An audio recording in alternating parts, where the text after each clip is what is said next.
امروز دوشنبه، اگه اشتباه نکنم 15 مرداد 1403. خرب نیشابور، یه جای خیلی قشنگ، خیلی عالی، با آب و هوای عالی تو این گرمای تابستون. اینجا حسش خیلی خوبه. من عاشق این سفیدار بلندم، عاشق اینم یه کلاغ باشم، برم نوک نوکش بشینم، از اون بالا همه جا رو ببینم.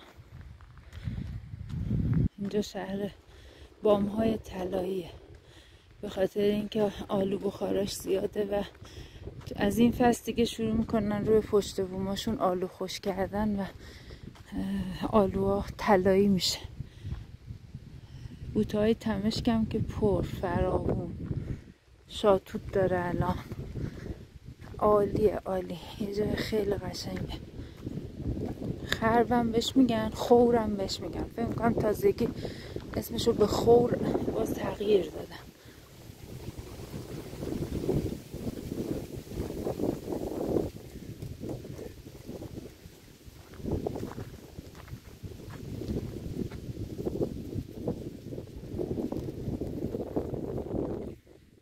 این درخت تنومند رو ببینید،